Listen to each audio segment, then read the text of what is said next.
This video is sponsored by Verve. Use my link verve.co/emirichu to try out a 30-day ad-free trial of Verve Premium. Stick around till the end of the video so I can tell you about a movie I've fallen in love with and some super cute fan art. I consider myself to be an extrovert. Wait, what? But you're an Asian girl that likes to draw and spends all of her time on the internet. You mean to tell me that you're not the super quiet waifu of my dreams? You know, I've been getting that a lot lately, and I'm not really sure why. Is it because of my video about crying? Ever since I first learned what an introvert and extrovert was, I was like, yeah, I think I definitely relate to the whole extrovert thing more. For those of you unfamiliar with the terms, an introvert is a person who gets drained from socializing, while an extrovert is a person who gains energy from other people. Think of it like a battery. An introvert might have a set amount of energy that they use up when socializing and are then able to recharge when they're by themselves. An extrovert, on the other hand, might start with a low battery when they're by themselves but are able to recharge by socializing with other people. Contrary to popular belief, being an introvert doesn't automatically mean you have anxiety and hate other human beings, and being an extrovert doesn't mean you have good public speaking skills by default. I'm a prime example of that fact. As a matter of fact, I'm terrible with giving presentations and giving speeches to groups of people. Maybe I just don't have the charisma for it. I think my roommate and I have pretty similar personalities, but after a long day of work, she'd say, "I'm really worn out and I don't have the energy to talk to anyone, so I'm gonna go sit in bed and watch Kitchen Nightmares." Meanwhile, after a long day of work, I'm usually like, "Hey, are you free? I had a long day and I want to treat myself to sushi, but I don't have anyone to go with." Guess who's the introvert and who's the extrovert? I thought it'd be interesting to go over some extrovert problems, or at least the way I viewed them.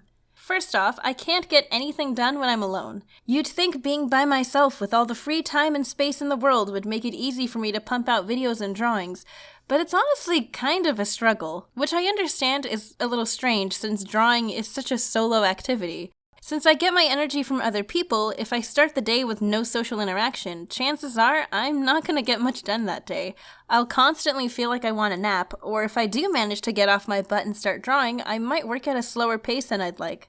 I just need someone around me to feel productive, even if we're not really saying anything to each other. Sometimes it helps if I'm talking to someone on my headset and drawing at the same time, but considering the fact most of my online friends are also artists, that doesn't really happen much. Number 2, I don't like doing things alone. I've actually gotten a lot better about this, but I don't really like going anywhere alone, even if it's just running an errand. "Hey, I'm gonna go grocery shopping. Do you want to come with me?" "Hey, I'm gonna go get more gas for my car. Do you want to come with me?" "Hey, I'm gonna go pick up some iced coffee. You want to come with me?" "Hey, I'm gonna go take out the garbage. Do you want to come with me?" Don't look at me like that. I just think having a good conversation makes mundane tasks a lot more enjoyable. Otherwise, I'm just forced to get lost in my own thoughts, which isn't always a lot of fun.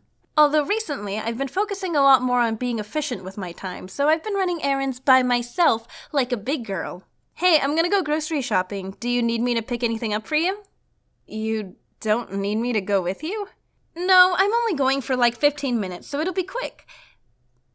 "But I mean, if you really want to go, I totally appreciate the company." Eating. I'm what I like to call a social eater. I really dislike eating alone because ever since I was a kid, I always thought food just tasted better when eaten with other people or during a conversation. It's like the very presence of a person adds some kind of weird secret ingredient that makes my food taste like friendship and sunshine. But of course, considering what I spend most of my time doing, I've gotten used to just eating at my desk. In my opinion, the best kind of meal to bond with people over is Korean barbecue. Korean barbecue feels a lot more intimate than most other meals because you're cooking, cutting, and sharing meat together rather than waiting for your own individual plate to arrive. Number 4, sometimes I'm the only one who feels hyped up for something. It's really easy to bounce excitement and energy off of other people who feel the same way, but there'll be times where I run into this kind of situation. Hey, any of you guys want to group up and do that thing later tonight? I'm down to do the thing! I don't know. I'm kinda tired. Maybe another time. Me too. I don't want to be out too late. I'd rather stay inside today. I'm not really feeling it. Oh, well, I guess there aren't enough people who want to do the thing, so we'll have to reschedule. I wanted to do the thing. Number 5, I like being social, but I'm not always great at it. Remember when I said that being an extrovert didn't necessarily mean you exuded confidence? Well, the week before VidCon, I was both excited and nervous as hell. I had trouble sleeping and eating because of how nervous I was. Alright, I'm going to stay with a group of animators for a whole week. A group of animators who I've never met and never really communicated with. What if they don't like me? No, I'm outgoing and super friendly. It'll be fine.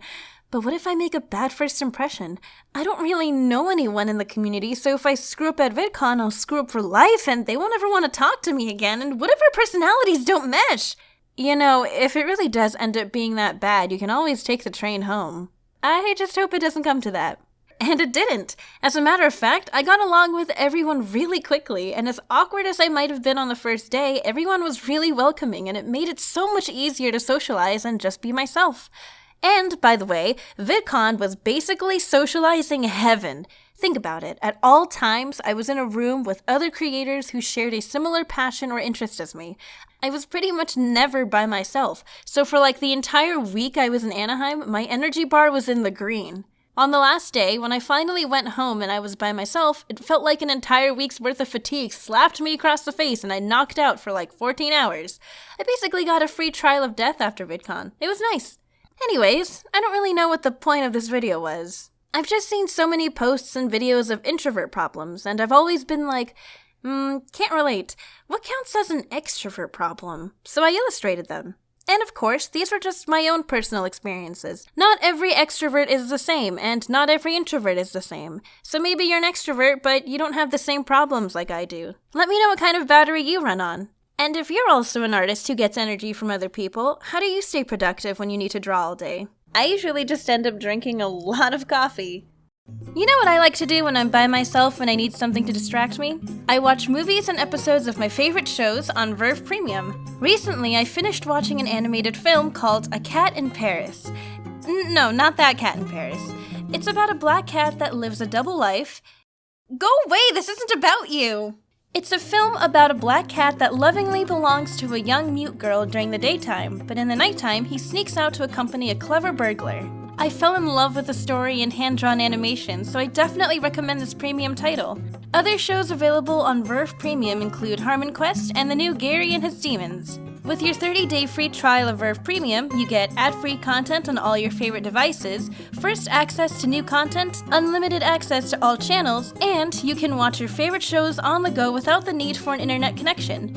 So now I don't have to wait until I come home to watch new episodes, and I don't have to deal with spotty coffee shop Wi-Fi. The link is vrv.co/EMIRICHU, or just click the link in the description, cause that's probably way easier. Okay, that actually made me physically ill to say that. Waifu of my dreams, Emily? You wish you were the waifu of my dreams, okay? I only have mayonnaise as the waifu of my dreams, okay? But yeah, there we go. There's nothing else that I can do, but I really do actually want to just give you a massive audio file to work with. I hope you don't cut the rest of this out because it's going to be filled with quality content. The waveform on the actual Audacity is showing that everything is quite low. So maybe I need to just put my head into this box. Hey, Emily, now I'm inside the box. This is ASMR. I can finally make ASMR. Kaleidoscope. Kaleidoscope. Alright, that's enough for me. It's like 11 p.m. I'm sleep drunk. Alright, bye, Emily. Love you. Subscribe to Emi Richu.